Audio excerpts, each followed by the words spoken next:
Haleluya. Saudaraku yang dikasihi Tuhan, ada luka yang tidak terlihat oleh mata. Bukan luka di tubuh, tetapi luka di hati. Luka karena perkataan seseorang. Luka karena dikhianati. Luka karena orang yang kita percayai justru menyakiti kita. Kadang luka seperti itu membuat kita bertanya-tanya, Tuhan, apakah Engkau melihat rasa sakit ini? Firman Tuhan pagi hari ini akan mengingatkan kita bahwa Tuhan melihat setiap luka hati kita dan Dia sanggup memulihkannya. Sebelum kita lebih jauh dalam kebenaran firman Tuhan pagi ini, mari kita berdoa. Bapa, di dalam nama Tuhan Yesus Kristus, kami bersyukur untuk kasih-Mu yang selalu baru setiap pagi. Terima kasih karena Engkau memberi kami kesempatan untuk datang mendengarkan firman-Mu. Kami percaya Roh Kudus hadir di tempat ini. Bukakan hati kami untuk menerima firman-Mu.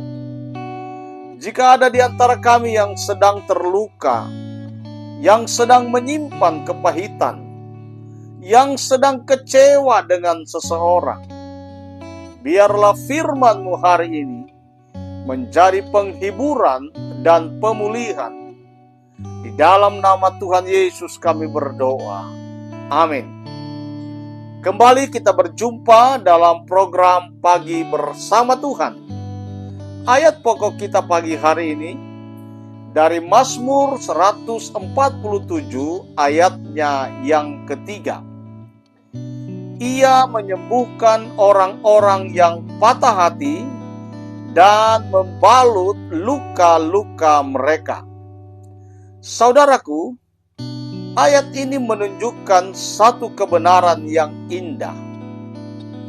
Tuhan bukan hanya melihat luka kita, tetapi Tuhan juga menyembuhkannya.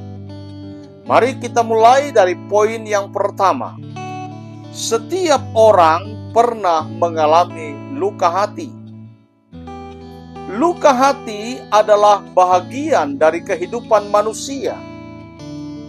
Kadang luka datang dari keluarga, kadang luka datang dari sahabat, kadang juga luka datang dari pasangan, dari rekan kerja, bahkan orang yang kita kasihi. Alkitab pun mencatat banyak tokoh yang mengalami luka hati, seperti Daud dikhianati, Yusuf dijual oleh saudara-saudaranya, Yesus sendiri ditolak oleh manusia. Mazmur 34 ayat 19 berkata, Tuhan itu dekat kepada orang-orang yang patah hati, dan Ia menyelamatkan orang-orang yang remuk jiwanya. Ketika hati kita terluka, ketahuilah bahwa Tuhan tidak menjauh, tetapi Tuhan justru mendekat. Poin yang kedua, luka hati bisa menjadi racun jika disimpan. Jika luka hati tidak diserahkan kepada Tuhan, luka itu bisa berubah menjadi kepahitan. Luka itu bisa berubah menjadi kemarahan dan bisa menjadi dendam. Firman Tuhan mengingatkan kita melalui Ibrani 12 ayat 15 berkata, jagalah supaya jangan ada seorang pun menjauhkan diri dari kasih karunia Allah, agar jangan tumbuh akar pahit yang menimbulkan kerusuhan dan yang mencemarkan banyak orang. Kepahitan tidak hanya melukai kita. Kepahitan juga bisa melukai orang lain. Karena itu, Tuhan ingin memulihkan hati kita. Poin yang ketiga, Tuhan mengerti luka kita. Yesus sendiri pernah mengalami penolakan. Yesus dihina.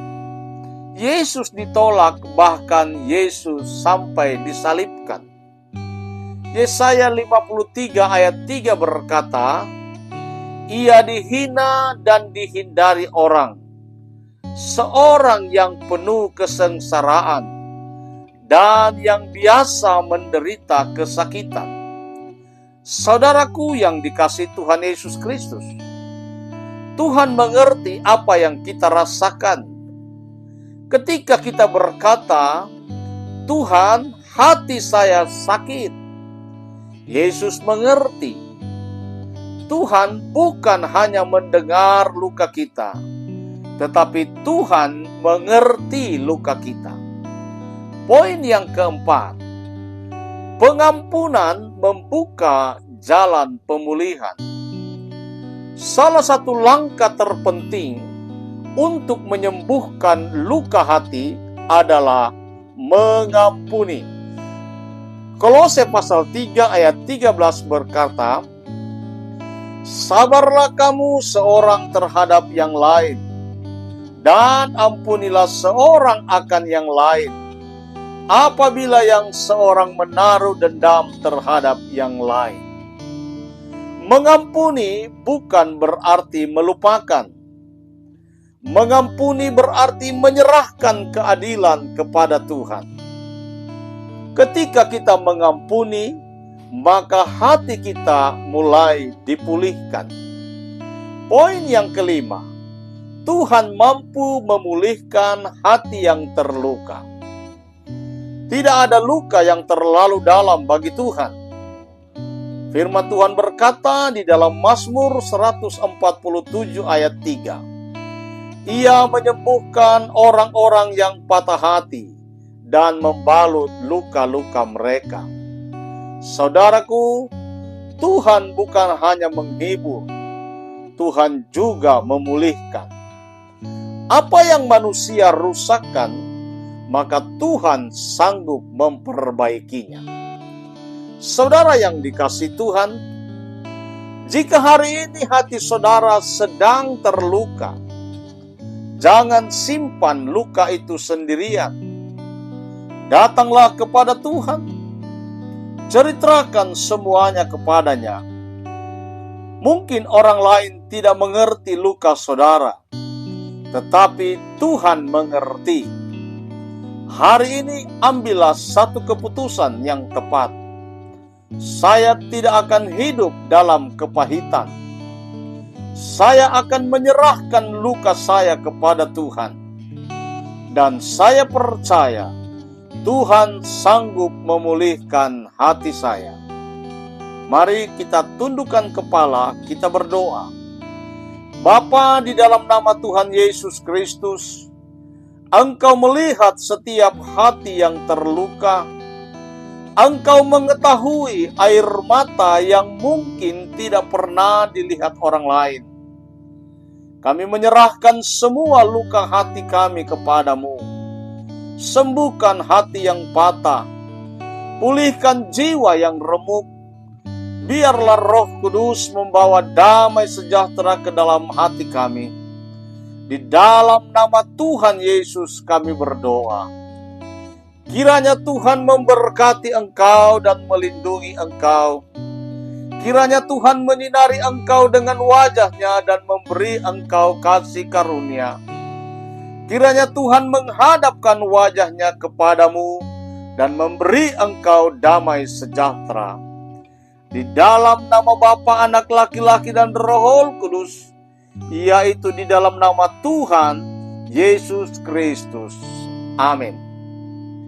Saudara yang diberkati Tuhan, jika renungan ini memberkati saudara, like video ini, subscribe channel ini.